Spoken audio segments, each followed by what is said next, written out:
Palang araw po sa inyong lahat. Ayan, pinapakita ko yung aking jumbo tilapiyang pinirito. Ayan. At ang aking lutong gagawin dito ay sweet and sour. Meron akong ito carrots na ginayat ko na, bawang, sibuyas, bell pepper at saka luya. Tapos meron akong dahon ng sibuyas. Meron akong kalimutan, pampalapot, ayan.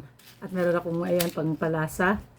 Mayroong tuyo, mayroong suka kasi sweet and sour nga. At syempre may sugar.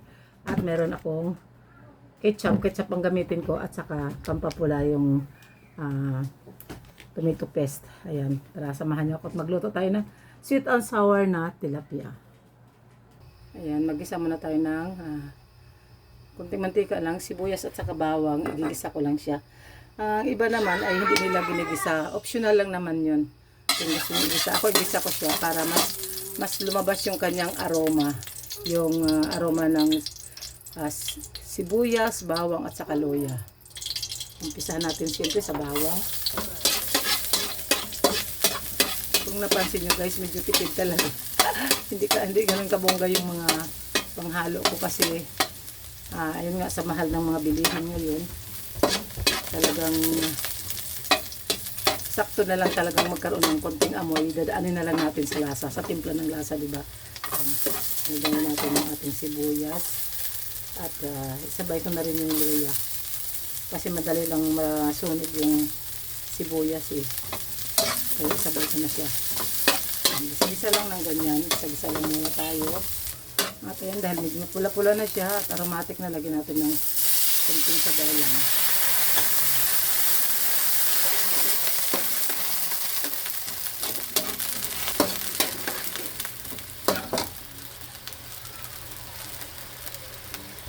Tapos halo-halo na tayo ng ating mixture. Lahin ko muna yung tomato paste. Itong tomato paste ay optional lang naman to guys. Depende naman sa inyo kung gusto nyong lagyan o hindi. At yung ibang ginagamit ay tomato sauce. Pwede rin ketchup. Kaya kung anong available sa inyo, pwede nyong gawin. Gamitin. Yung ang ganyang gamitin.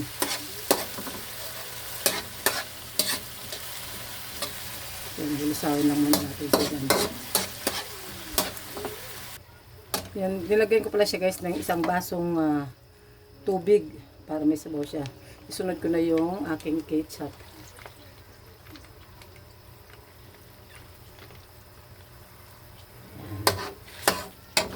Halo lang, halo.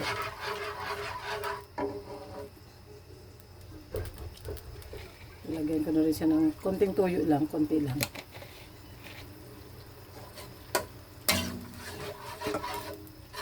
Dahil paubos na rin yung tuyo ko, kaya konti. Pero hindi konting tuyo lang kasi pangit pag maraming tuyo dahil iitim naman yung sauce natin. Which ayaw natin nun. Ngayon, lagay ko muna yung sugar. Lagay tayo ng 1, 2, 3. Maliit lang kasi itong kutsarita ko guys Kaya 3 lang muna. Tapos mamaya, saka natin titimplahan. Tapos ilagay na natin yung suka. Hindi muna natin hahaluin kasi sabi ng iba, huwag daw haluin para hindi maglasang hilaw yung suka. Hayaan mo nang kumulo. Isunod ko na rin yung aking granules. Ayan. At antayin na lang natin munang kumulo ng kumulo. Saka natin siya haluin uli. Tapos ilagay na natin yung ating bell pepper at saka carrots. Ganun lang naman kadali. Kasimple yung magluto ng sweet and sour. Wala siyang masyadong kahirap-hirap ba. Gisa-gisa lang. Ayan. Saka may ng konti, titikman natin siya pag kumulo na ulit. Kung kailangan pa ba natin maglagay ng asin o kung hindi na. Dahil lang natin siyang kumulo. At ayan, dahil kulong-kulo na siya, ilagay na natin yung ating slurry or cornstarch na tinonaw. At pakuluin natin siya hanggang sa lumapot. Saka yun, pwede na natin ilagay yung ating pritong tilapia. Walang masyadong trabaho gagawin. Gisa-gisa lang at ganun lang. Timpla-timpla lang. Saka natin siya titikman pag kumulo na. Ayan, yung saktong lapot lang. Pangit naman kasi pag, para sa akin lang pag yung parang paste na siya, ano ba yun yung gaw-gaw na pangdikit sa ano. Ayoko naman ng ganun kalapot. Kaya tansyahin lang natin. Depende naman sa inyo yun. Yan, sakto na tong lapot niya. Kakapit na sa ating isda. Ayan, pwede na natin siyang tikman. Tikman natin kung sampat na bang lasa. Medyo kulang sa alat, konting asin para ma-enhance. Ay, kaya lang may asin pala yung aking ano, kaya konti lang kailangan talaga. Kulang din sa tamis. Ayan. Paglagan natin ng 2 kutsara. Ayan, sige. Haluin natin at titikman natin ulit mamaya.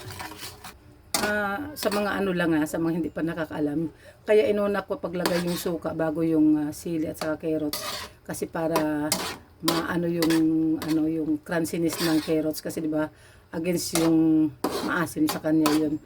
Kaya hindi siya ma-overcook. Crunchy pa rin siya pati yung bell pepper natin. At yun guys, dahil okay na yung lasa, medyo matabang pa siya konti pero dahil may asin tong aking prito kaya huwag na nating tuduhan ng asin kasi baka umalat siya. Ayan. Lalaki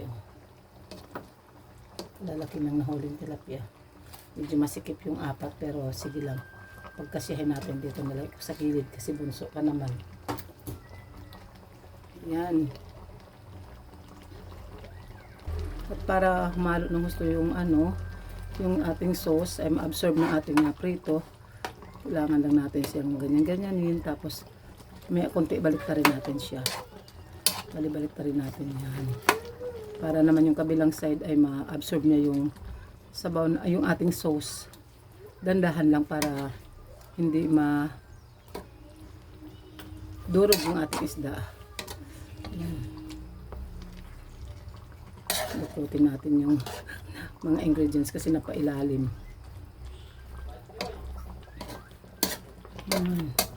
Tapos, sprinkle na natin yung ating dahon ng sibuyas.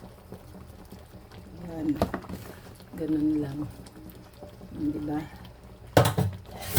Yan ay luto na kasi luto naman na yung ating sibuyas I mean yung ating pritong isda. Diba? Ganun-ganun nila natin siya para ma-absorb niya yung lasa.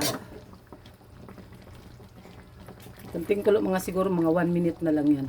Para mag yung lasa ng tilapia at yung lasa ng tilapia at saka yung ating sauce. Yan. Pero yung iba kasi ginagawa nga nila, basta binubuhos na lang nila sa piritong isda, hindi na nila ginaganito. Kaya ako gusto ko pa rin ganyan siya.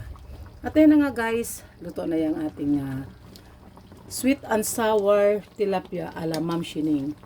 Ayan, maraming salamat. Please like and subscribe na rin para sa updated kayo sa aking video. Please tap the notification bell. Ayan, pagpasensyahan nyo na ako kasi baguhan lang kaya medyo nabubulol pa ako sa aking mga sinasabi, pasaan at masasanay din ako. Ayan, maraming salamat. God bless us all and Jesus loves you and Ma'am Shining loves you.